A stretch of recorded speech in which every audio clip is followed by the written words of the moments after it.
So I consider it a great privilege and an honor to introduce my friend, General Mike Myatt.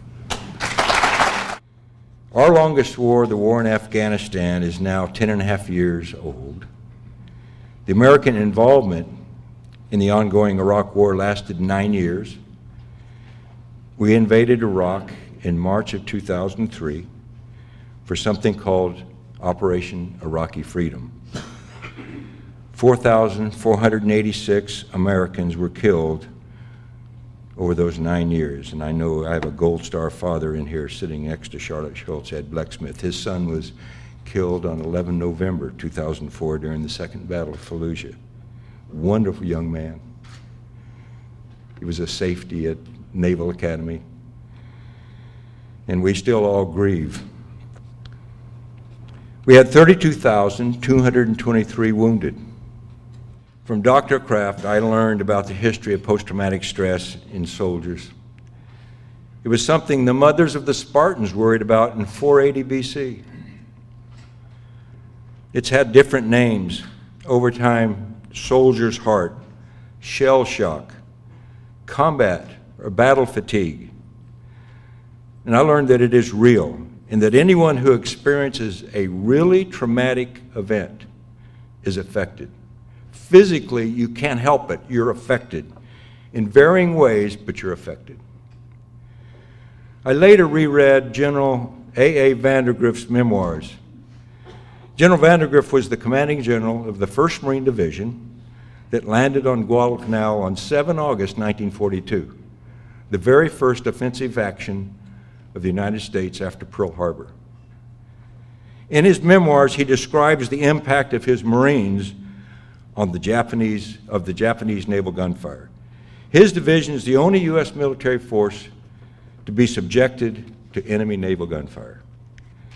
The Japanese fired 12 and 14-inch shells at the Guadalcanal Marines. Expert will tell you that naval gunfire is the most impactful on the psyche of the brain. Here's what General Vandergrift wrote. Like everyone else on the perimeter, I set out the bombardment, hoping against a direct hit on my dugout. A man comes close to himself at such times. People have since asked me my attitude towards shell shock or combat fatigue cases. Being a good Presbyterian, I could only reply, there for the grace of God go I. He goes on to say, this probably requires amplification. Unless the reader has experienced naval or artillery or aerial bombing, he cannot easily grasp a sensation compounded of frustration, helplessness, fear, and in case of close hits, shock. General Vandergrift's writings have made me think often about how harmful it is the stigma of mental illness actually prevents people from seeking treatment. 2 weeks ago, in fact, it was June the 3rd, the White House convened a special conference titled White House Mental Health Conference. The president talked about the stigma problem.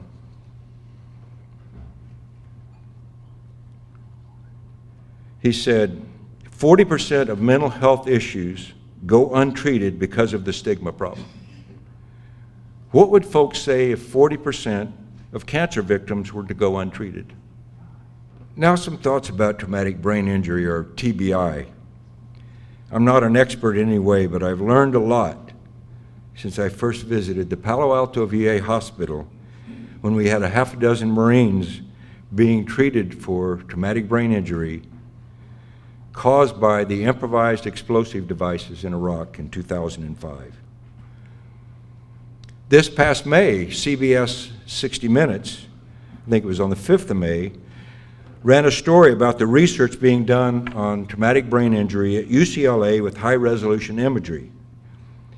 That type of research is also being done here at the Fort Miley VA under the auspices of the Veterans Health Research Institute, with a very high-resolution magnet for MRIs.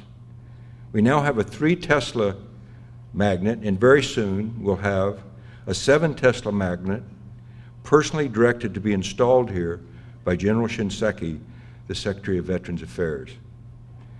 Dr. Michael Weiner, one of the key researchers there, is doing this amazing study about eliminating Alzheimer's.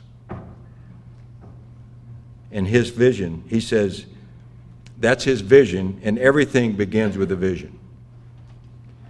Because of the high resolution imaging, the VA has learned so much, including the fact that many of the Vietnam veterans who for years were being treated for post-traumatic stress were suffering from traumatic brain injury. The treatment regimes are different. Some of this is a result of the research being done by the VA on veterans, and they're also doing research on football players. We've concluded that this is a lifelong commitment, and we need the research to continue and even to grow. We've got to find solutions, and the research is so important, and that's why this conference is so important. We need to stop over-medicating these youngsters. That's often the first treatment. But we owe the research to these youngsters. We really do.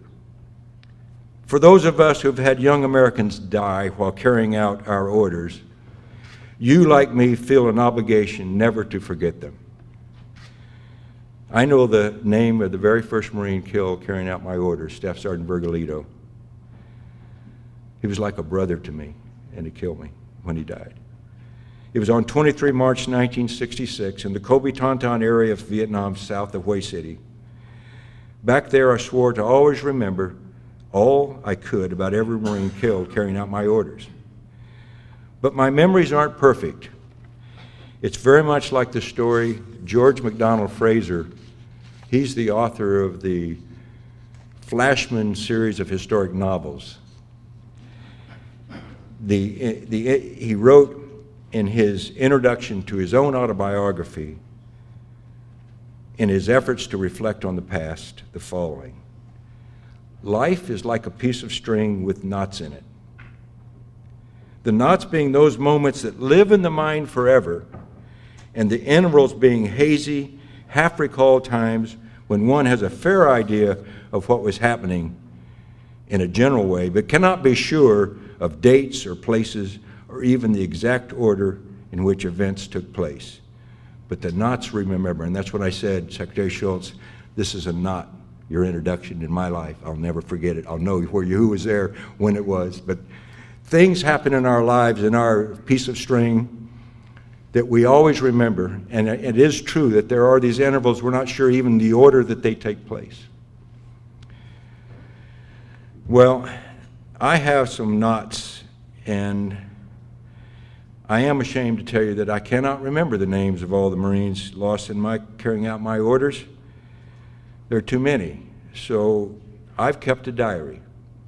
The guilt associated with those things that we don't do is just as devastating as those things that we do. They say that talking about it is the best therapy. Actually, I'm talking to you tonight, to an audience where many of you can't relate, because many of you haven't been there. I do think that's an inhibitor for many of our veterans in self-reporting. They're uncomfortable opening up to a psychologist who's never been there. I've heard them say, how could he or she know what I've been through? We have to find answers to that. Back to research.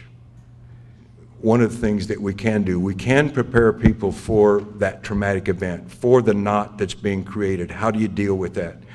And there's a number of, some of the research going on, which I think is outstanding. There's a group that are doing transcendental meditation work, and they're publishing that, and I know you all in the business are reading about it. There's the virtual reality therapy that helps people deal with those situations. There's a lot of work being put into evaluating people before they get into that situation, so you can anticipate if they're likely to be somebody that could be seriously damaged for some kind of traumatic event. Well, I think we have to not sit at home and rest on our laurels. Wherever you move, get involved in the community. I just know my personal experience, and Secretary Shultz talked about some of the things that I've been fortunate to be involved with here in the city. I honestly think that the military veterans can bring so much to the civilian community because of their experiences. You know, if nothing else, the fact that every Marine that leaves active duty has led somebody. You know, the average corporal that gets out, he's led at least 3 other Marines and probably 12 other Marines. And in many cases, the civilian community, nobody's teaching leadership. Organizations are hungry for people to come in and help them get things done. The thing that I like about, you know, I talk about, I'm kind of biased about Marines, but it's true with all veterans. Particularly the ones I know best, Army and the Marines, that if you tell them to do something but not how to do it, and you tell them, here's the outcome I would like to have, they're going to figure out how to do it. They love that. They will demonstrate initiative and so forth. If you tell them how to do it, it's going to turn them off, you know. But they're willing to get in and get involved and solve community problems. And I think we should take advantage more of these veterans. And this back to the whole issue of veterans employment. Don't get me started. Why is it that the combat arms in the Marine Corps, on the back of the envelope calculation, these are the ones that we're sending to Iraq, to Afghanistan, who've done the dying, mainly the infantry. The unemployment for them, they keep the statistics, somebody will say, VA will say, well, it's 14% or something. The people that know say it's not 20%, 30%, it's 6 out of 10 of those combat arms can't get jobs. And they're the ones that have been patrol leaders. Talk about leading a patrol. If you're given an order to organize a patrol, to go outside the wire, to go for many kilometers and accomplish something at an objective, and then plan for all the evacuation, all the fire support, all the coordination, and get them back safe in. If you think that corporal or sergeant that does that, wouldn't you like to have him in your organization, or her? They're going to be able to do just about anything you want them to do. It's all by way of saying that this effort to do our best with people who have come home and help them with the transition is not only helping them, but it helps our society because they bring so much to the party.